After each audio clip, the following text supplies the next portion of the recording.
Everyone, welcome back to my channel. तो चलिए आज की क्लास स्टार्ट करते हैं। आज की क्लास हिंदी वर्णमाला का रिवीजन रहने वाला है। इसका पार्ट मैंने चैनल में अपलोड कर दिया है। तो चलिए शुरू करते हैं आज की क्लास। तो अगला प्रश्न है, वर्णमाला में स्पर्श व्यंजनों की संख्या कितनी है? तो देखिए, जो वर्णमाला में स्पर्श व्यंजनों की संख्या है तो वह 25। तो इसका करेक्ट आंसर हो जाएगा सी नंबर। अगला देखते हैं, अगला क्या है। अगला है, स्वर ए का उच्चारण स्थान कौन सा है? तो बताना जो ए स्वर होते हैं उनका उच्चारण स्थान क्या है। तो इसके ऑप्शन है कंठतालव्य, दंतोष्ठ, ओष्ठ, कंठोष्ठ। तो इसका जो करेक्ट आंसर होगा वो हो जाएगा कंठतालव्य। ठीक है, तो इसका करेक्ट आंसर हो जाएगा ए नंबर। अगला देखते हैं, अगला प्रश्न क्या है। अगला है, हिंदी शब्दकोश में का के बाद कौन सा व्यंजन दिखाई देता है? तो बताना है जो हिंदी शब्दकोश है उसमें का के बाद कौन सा व्यंजन दिखाई पड़ता है। तो इसके ऑप्शन है ख, छ, च और ज्ञा। तो देखिए, जो का के बाद अक्षर आता है, मतलब व्यंजन आता है, तो वो आता है झा। ठीक है, तो इसका करेक्ट आंसर हो जाएगा बी नंबर। अगला देखते हैं, अगला प्रश्न क्या है। अगला है, भाषा की सार्थक लघुत्तम इकाई किसे माना जाता है? भाषा की सार्थक लघुत्तम इकाई किसे माना जाता है? तो इसका करेक्ट आंसर हो जाएगा शब्द। ठीक है, तो इसके ऑप्शन पहले तो मात्रा तो होगा नहीं, अर्थ भी नहीं होगा, वर्ण भी नहीं होगा। तो इसका जो शब्द होता है वो भाषा की लघुत्तम सार्थक इकाई होती है। तो इसका करेक्ट आंसर हो जाएगा बी नंबर। आगे देखते हैं, अगला प्रश्न क्या है। अगला है, निम्न में दंत वर्ण कौन सा है? तो बताना है निम्न में से दंत वर्ण कौन सा है। तो ट, ह, स और पा। तो इसका जो करेक्ट आंसर हो जाएगा वो हो जाएगा सी नंबर। ये होता है दंत से उच्चारित होता है। तो इसका करेक्ट आंसर हो जाएगा बी नंबर। चलिए आगे देखते हैं, अगला प्रश्न क्या है। अगला प्रश्न, निम्न में अनुनासिक वर्ण कौन सा है? तो बताना ऐसा कौन सा वर्ण है जो अनुनासिक कहलाता है। तो इसका करेक्ट आंसर हो जाएगा बी नंबर। माँ होता है जो अनुनासिक वर्ण कहलाता है। ठीक है, चलिए आगे देखते हैं, अगला प्रश्न क्या है। अगला है, निम्न में से कौन सा वर्ण घोष है? तो बताना, देखिए जो घोष होते हैं वो उन्हें हम सघोष कहते हैं। ठीक है, आप लोग याद रखिएगा। बाकी जो सघोष होते हैं वो होते हैं 3, 4 और 5। ठीक है, और बाकी जो अघोष होते हैं वो 1 और 2 होते हैं। ठीक है, आप लोग याद रखिएगा। बाकी जो इसमें से घोष वर्ण है वो है ग। ठीक है, तो इसका करेक्ट आंसर हो जाएगा फर्स्ट नंबर। आगे देखते हैं, अगला प्रश्न क्या है। अगला है, ला और सा का उच्चारण स्थान किस स्थान से होता है? तो बताना है जो ला होता है और सा है उसका उच्चारण स्थान किस स्थान से होगा। तो ऑप्शन है ओष्ठ, तालव्य, दंत या फिर कंठ। तो इसका करेक्ट आंसर हो जाएगा दंत से होता है ला और सा का उच्चारण। तो इसका करेक्ट आंसर हो जाएगा सी नंबर। चलिए आगे देखते हैं, अगला प्रश्न क्या है। अगला, इनमें से कौन सी देवनागरी की वर्ण ध्वनि नहीं है?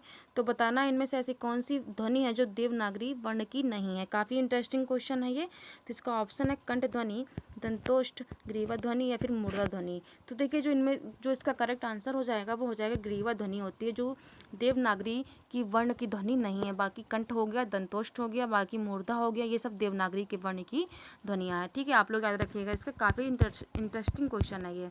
चलिए अगला देखते हैं, अगला प्रश्न क्या है। किस व्यंजन का उच्चारण स्थान तालव्य है? तो बताना है ऐसा कौन सा वर्ण है जो जिसका उच्चारण स्थान तालव्य है। तो माँ, झ, ग और ना। तो इसका करेक्ट आंसर हो जाएगा झा। ठीक है, जो चा वर्ग होता है उसका उच्चारण स्थान तालव्य से होता है। तो ये चा वर्ग में आता है, च, छ, ज और झा। ठीक है, तो इसका करेक्ट आंसर हो जाएगा बी नंबर। आगे देखते हैं, अगला प्रश्न, जिन ध्वनियों की गणना न स्वर में की जाती है न व्यंजन में, उसे हम क्या कहते हैं? Very important. तो बताना है जो ऐसी ध्वनि होती हैं जिनकी गिनती ना तो स्वर में की जाती है और ना ही व्यंजन में, उन्हें हम क्या कहते हैं? तो उन्हें हम कहते हैं अयोगवा। ठीक है, काफ़ी अच्छा क्वेश्चन है, याद रखिएगा आप लोग। काफ़ी इंपॉर्टेंट क्वेश्चन है, बार बार पूछा जाता है क्वेश्चन ये। तो इसका जो करेक्ट आंसर हो जाएगा वो हो जाएगा अयोगवा। ठीक है, आगे देखते हैं, अगला प्रश्न क्या है। अगला है, स्वर तंत्रियों के आधार पर व्यंजनों को कितने वर्गों में बांटा गया है? तो बताना जो स्वर है तंत्रियों के आधार पर व्यंजन को कितने भागों में बांटा गया है। तो ये बांटा गया है 2 भागों में। ठीक है, तो आप लोग इसे याद रखिएगा। चलिए आगे देखते हैं, अगला प्रश्न क्या है। अगला है, प्रत्येक शब्द की वर्तनी के सभी वर्णों को उसी क्रम में अलग अलग दिखाना क्या कहलाता है? तो बताना है जो प्रत्येक शब्द की वर्तनी होती है, जो उसमें शब्द होते हैं को उसी क्रम में अलग अलग दिखाना क्या कहलाता है? तो वो कहलाता है वर्ण विच्छेद। ठीक है, काफ़ी अच्छा क्वेश्चन है, याद रखिएगा। आगे देखते हैं, अगला प्रश्न क्या है। अगला है, स्वरों का उच्चारण तो बताना है अनुनासिक की सहायता से होता है, बिना किसी की सहायता से होता है, व्यंजनों की सहायता से होता है, या फिर अनुस्वार की सहायता से होता है। तो देखिए जो स्वरों का उच्चारण स्थान होता है वो होता है बिना किसी सहायता से, तो इसका करेक्ट आंसर हो जाएगा बी नंबर। चलिए आगे देखते हैं अगला प्रश्न क्या है। अगला है निम्न में से कौन सा शब्द स्वर का वर्गीकरण नहीं कहलाता है। तो इसका जो करेक्ट आंसर होगा वो हो जाएगा द्वित्व। बाकी जो देखिए हास्य स्वर भी होते हैं, प्लुप्त स्वर होते हैं और संयुक्त स्वर भी होते हैं, और द्वित्व स्वर नहीं कहलाते हैं। तो इसका करेक्ट आंसर हो जाएगा बी नंबर। आगे देखते हैं निम्न में से कौन सा शब्द प्रयत्न और उच्चारण के आधार पर व्यंजन का वर्गीकरण नहीं है। तो इसका जो करेक्ट आंसर होगा वो हो जाएगा डी नंबर। ठीक है, सघोष जो होता है वो नहीं होता है व्यंजन के प्रयत्न और उच्चारण के आधार पर। तो इसका करेक्ट आंसर होगा डी नंबर। आगे देखते हैं जिन स्वरों के उच्चारण में 2 मात्रा का समय लगता है या हस्त से 2 गुना समय लगता है उनको हम क्या कहेंगे। वेरी इंपॉर्टेंट, तो आप लोग इसे याद रखिएगा। तो जो इसका करेक्ट आंसर हो जाएगा वो हो जाएगा गुरु स्वर। ठीक है, तो इसका करेक्ट आंसर हो जाएगा डी नंबर। आगे देखते हैं वर्णों के व्यवस्थित समूह को क्या कहते हैं। जो वर्ण होते हैं उनके व्यवस्थित समूह को हम क्या कहेंगे। तो उनको हम जो कहेंगे उनको हम कहेंगे वर्णमाला। ठीक है, तो इसका करेक्ट आंसर हो जाएगा ए नंबर। आगे देखते हैं अगला प्रश्न क्या है। अगला है छा वर्ण किन 2 वर्णों के मेल से बनता है। देखिए छा एक संयुक्ताक्षर व्यंजन है, तो बताना ये किन किन व्यंजनों से मिलकर बनता है। तो इसका करेक्ट आंसर हो जाएगा बी नंबर, यानी कि आधा का और ये खटकोट वाला सा। तो ये है छा जो इनसे मिलकर बनता है। ठीक है, तो इसका करेक्ट आंसर होगा बी नंबर। आगे देखते हैं निम्न में से संयुक्त स्वर कौन सा है। तो बताना इनमें से कैसा कौन सा स्वर है जो संयुक्त है, उ, ई, औ या फिर आ। तो देखिए जो इनमें से संयुक्त स्वर है वो है औ। ठीक है, तो इसका करेक्ट आंसर हो जाएगा सी नंबर।